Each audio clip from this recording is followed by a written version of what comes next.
Preacher! Search warrant! Get on the ground! All right. Thank you for telling me. Where's it at? Where do I spend?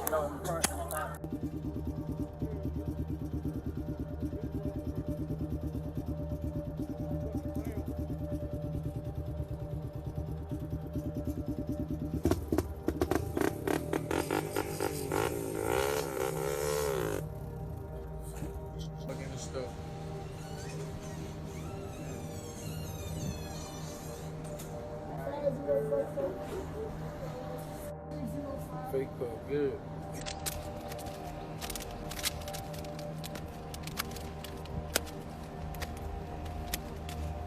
Good.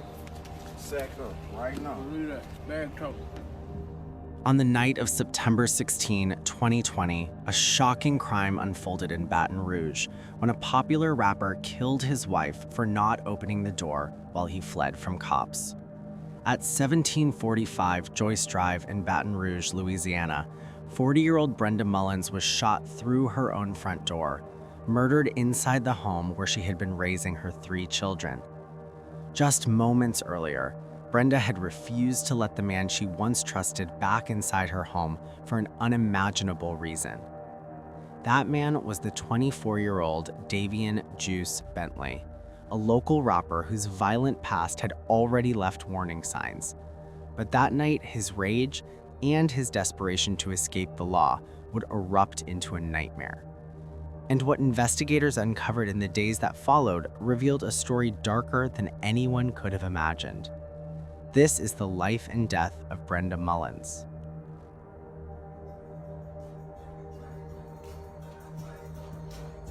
Come on, y'all. Back up. Oh, come on, brother. It's a birthday. Oh, whoa, whoa. This bitch don't stop. Oh, whoa, whoa, whoa, whoa. Oh, yeah. Oh, 5 o'clock in the morning. Oh, oh, oh, whoa, whoa, whoa. Finna, oh. Look at my brother. Get it, bro. To understand Brenda's story, we first need to look at the place where it all unfolded, Baton Rouge, Louisiana. Known for its vibrant culture, soulful music, and deep ties to history, Baton Rouge is the kind of city where tradition and community often go hand in hand. From bustling college life at LSU to family-owned restaurants serving gumbo and jambalaya, the city holds a reputation for resilience and pride.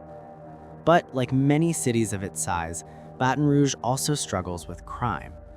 Statistics show that its violent crime rate has been reported at more than double the national average, a reality that casts a shadow over its close-knit neighborhoods.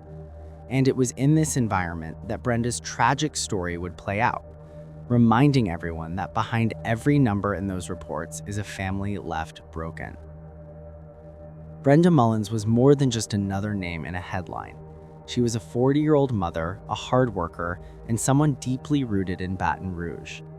Her path was shaped by dedication to her children, to her work, and to the people who depended on her. She worked as a fire watcher at Turner Industries, a demanding job requiring focus and responsibility, especially in environments where safety was everything. Before that, she had worked at All-Star Toyota of Baton Rouge, where colleagues remembered her for her reliability and her warm personality.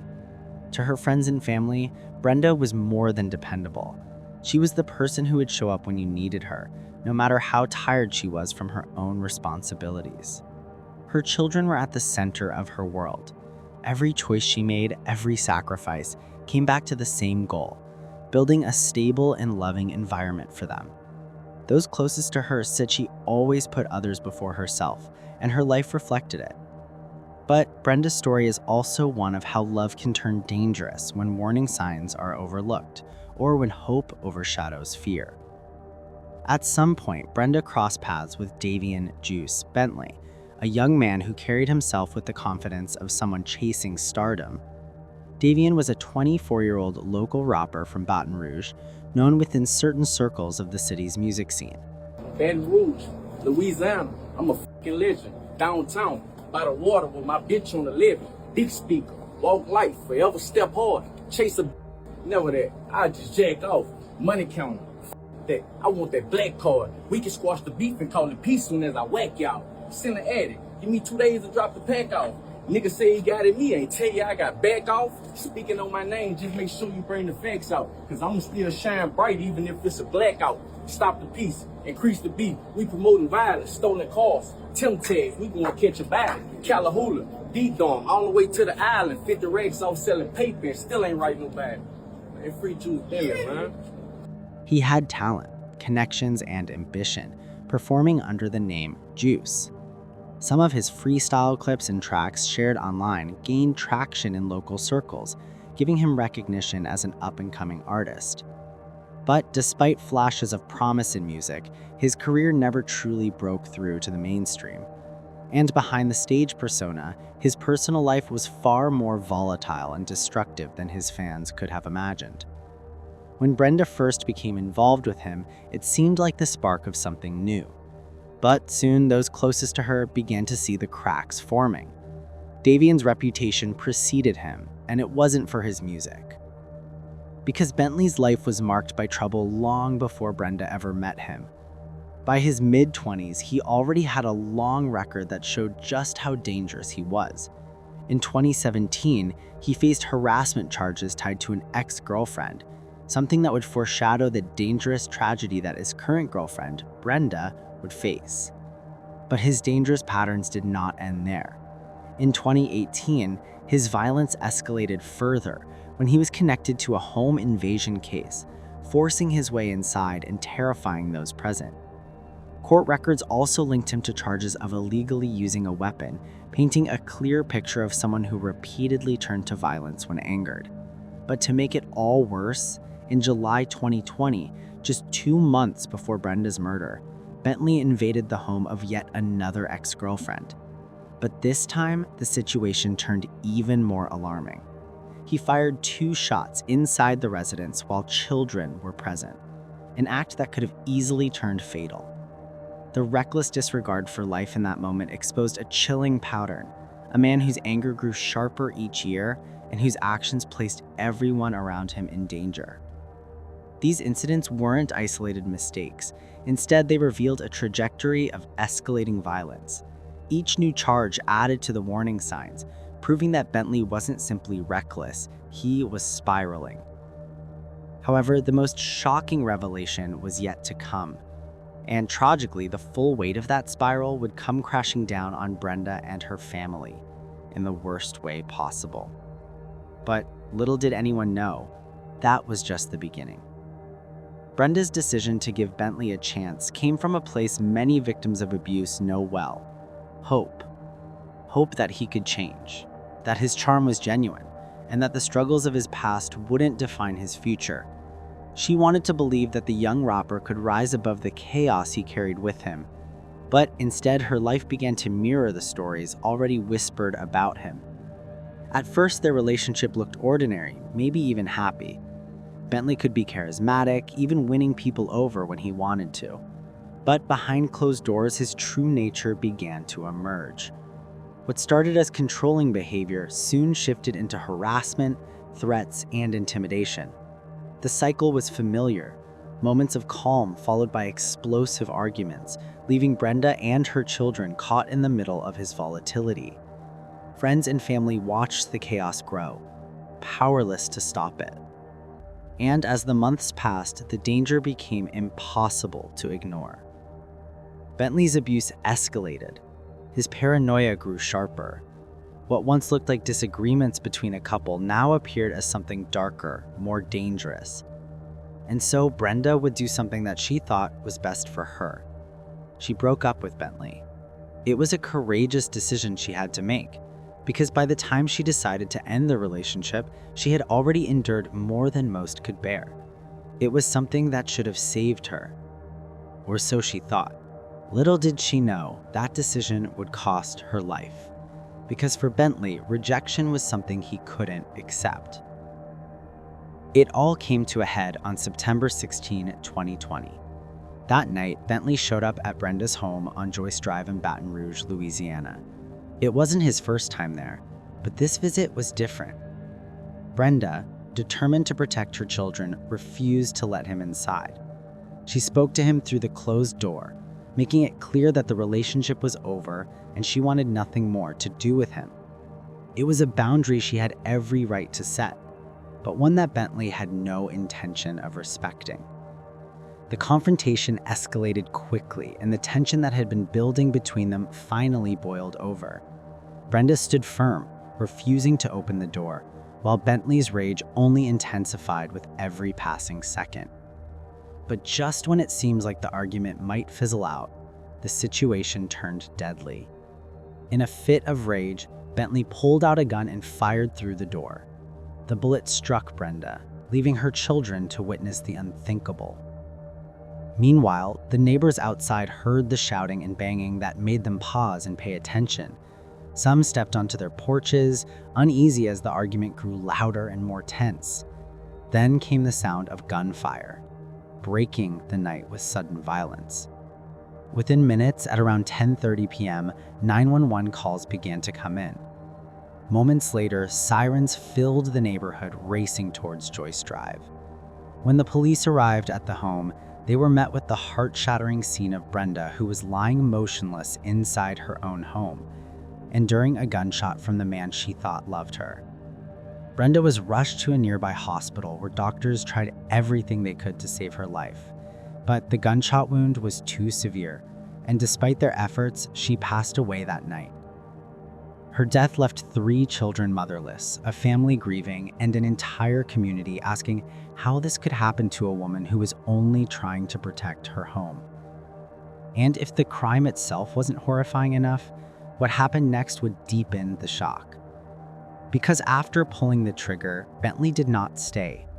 He fled the scene. The manhunt that followed would stretch on for weeks, leaving Baton Rouge in fear and Brenda's family desperate for justice. Authorities knew who they were looking for. They had his name, his history, and his violent past. But Bentley wasn't just any suspect. He was already used to running from consequences. And so began a search that would take investigators beyond Baton Rouge, across state lines, and into a chase that wouldn't end until federal marshals finally caught up to him. What made this case even more disturbing was the fact that Bentley had already been in trouble with the law before, and this was not the first time he hurt someone he claimed to care about. His past, once revealed, showed an even darker side and made it clear just how dangerous he really was. It didn't take the police long to get hold of this information, and when they did, the urgency of the manhunt grew. Back here in Baton Rouge, police tell us they caught this man, Davian Bentley, in Colorado. He is facing charges for the death of a woman back in July. Yeah, police believe Bentley shot his former girlfriend in a home along Joyce Drive during an argument. He was already wanted on several charges and will now also face murder and attempted murder charges. They knew he had already run from the scene of Brenda's murder, and they knew he was armed. The Baton Rouge Police Department quickly put out a warrant for his arrest, warning the public that Bentley was considered armed and dangerous. They emphasized that anyone who spotted him should not approach, but instead call 911 immediately. The city braced itself. For Brenda's family, every day that Bentley remained free was another day of fear. Her 3 children had already endured the unthinkable, watching their mother die inside their own home. Now, the man responsible was still out there, and no one knew where he would turn next. Meanwhile, officers followed lead after lead, combing through his known hangouts, interviewing old acquaintances, and scouring Baton Rouge for any trace of him. But Bentley had gone quiet. Weeks passed and frustration grew. It was clear that if he wasn't caught soon, he could strike again. Yet just when it seemed like the search had stalled, investigators caught a break. A tip came in that Bentley might have fled Louisiana altogether, and when authorities began to dig deeper, they learned he had connections that stretched beyond Baton Rouge. That discovery would send the case spiraling into a wider search, one that crossed state lines and brought in federal marshals. Federal marshals joined the case, and coordination with out-of-state law enforcement became critical. Leads began to point west toward Colorado. This was a long way from Baton Rouge, but investigators couldn't ignore the possibility. If Bentley was willing to kill Brenda in front of her children, he was capable of anything while on the run. But there was another concern. Witnesses and family members told investigators that Bentley still had contacts outside of Louisiana. Friends from his rap career and old acquaintances could provide him shelter, money, or transportation. That meant he wasn't moving alone. Every day he remained at large added to the fear that someone else could get caught in his path. Meanwhile, the Baton Rouge community remained on edge. News stations ran nightly updates with Bentley's photo, warning residents not to approach him.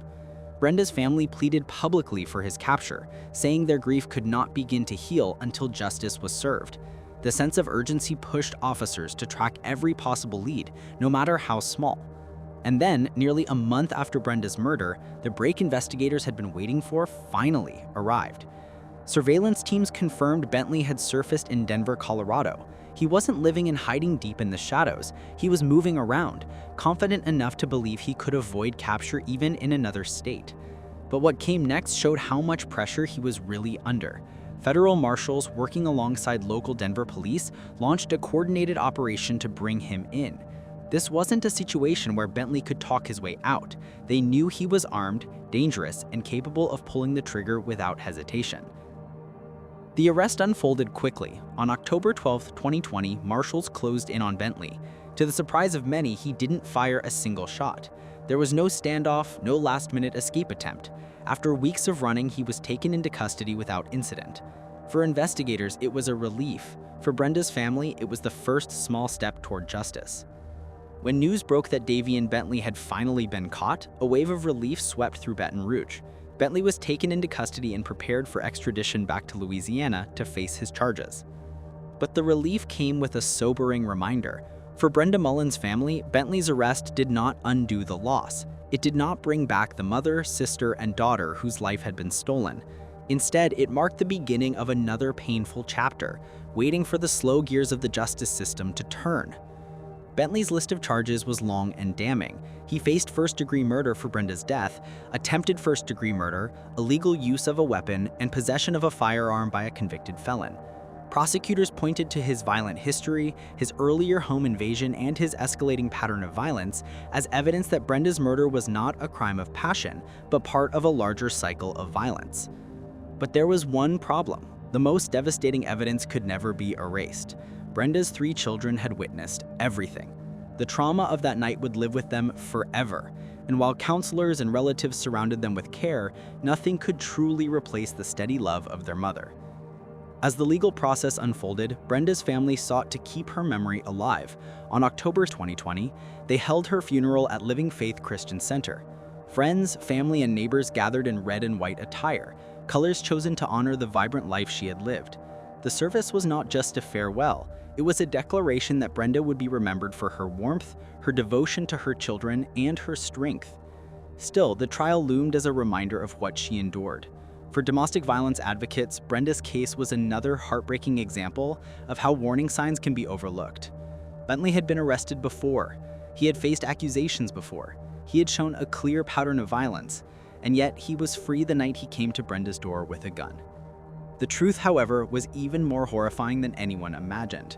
Brenda's story was not just about one tragic night.